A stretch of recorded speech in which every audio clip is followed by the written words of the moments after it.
现在要画杂讯，一样我们也在这个6×6的纸砖上面呢，任意的4个角落点上4个点，然后呢把它连起来，形成边界。好，接着呢用带针来画杂讯。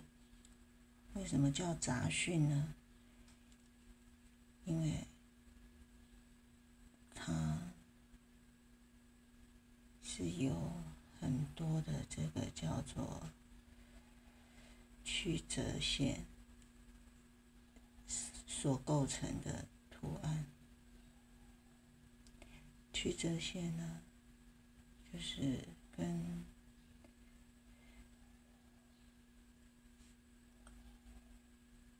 很像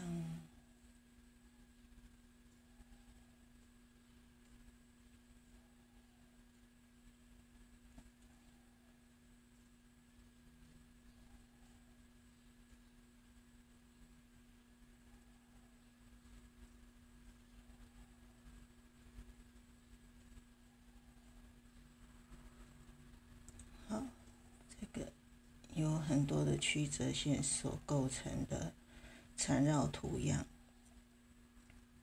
就称之为杂讯。画缠绕画呢，速度如果快，线条就会像这样有断断续续的哈。那缠绕画的发明者瑞克与玛利亚，为什么他们要选择这个法布里洛纸厂做的纸张意大利水彩纸作为缠绕画的用纸呢？因为就是要让我们的笔触可以慢一点。各位可以看到，我现在下笔的速度是不是比刚刚慢了许多？而线条呢，也变得比较清楚、有力，而且扎实、稳定多了。好，所以这个呢，从线条当中可以知道我的心情呢，也变得比较稳定、安定了。好，所以呢，在画缠绕画的时候，速度呢一定要尽量的放慢，思绪也才能够进入到一种平静安定的一个状态里头。其实画错了就错了哈，不要回头。画缠绕画呢是没有橡皮擦的哈，如果像这里要再给它补一下，也是要稳住，调和自己的呼吸，这样子就可以把它接得很好。但是速度呢也不能太快。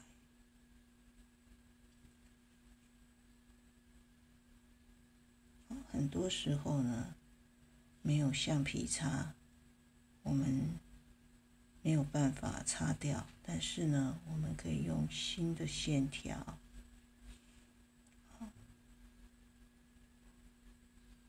来重叠，或者是产生新的图形，这都是画缠绕画非常有趣的地方了。好，那现在呢，杂讯的图形呢，已经用带针笔完成了哈。那一样用2B 的铅笔来画影子，在缠绕画的边缘，如果配合纸笔，或者利用下笔的轻重变化，可以产生一种线条的铅笔，2B 铅笔，它是软的所以你在下笔的时候呢，轻跟重的变化会产生明暗的效果。好，接着呢，在每一个杂讯的尖角地方，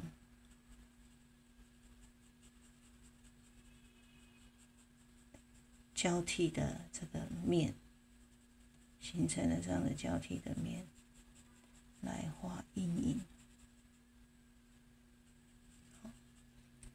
所谓墨分五色，就是中国残雪画、山水画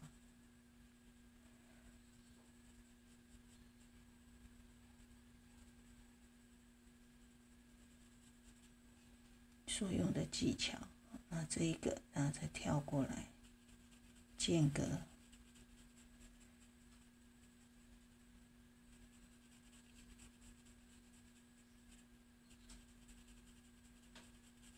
暗的部分呢，我们就用铅笔多叠几次，用相同的力道来堆叠。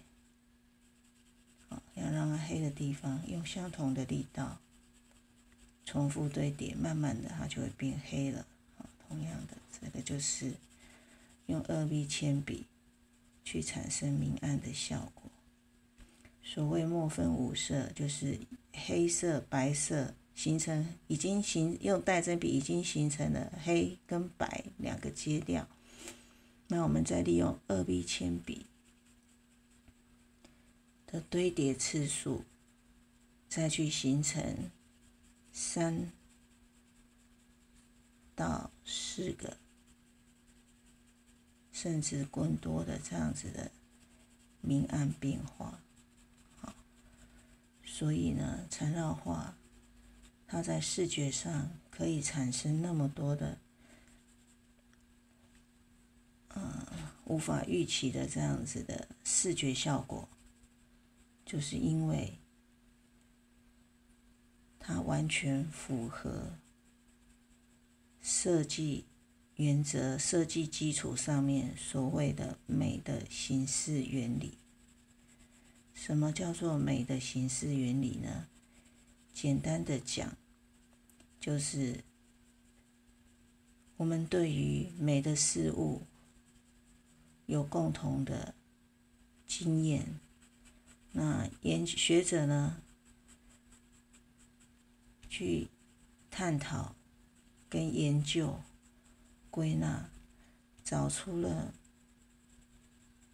美的事物共同的一个条件，然后把这一些条件加以归纳之后，所得到的一个法则。那平常呢，我们如果要做设计，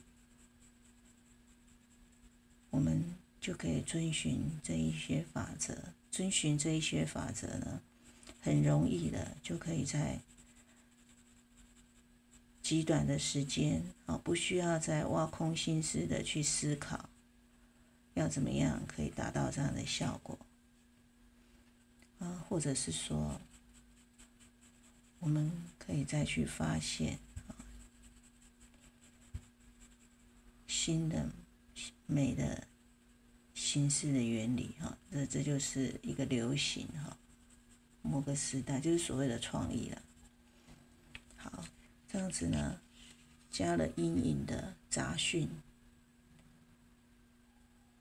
其实影子墨分五色，代表的就是5个层次。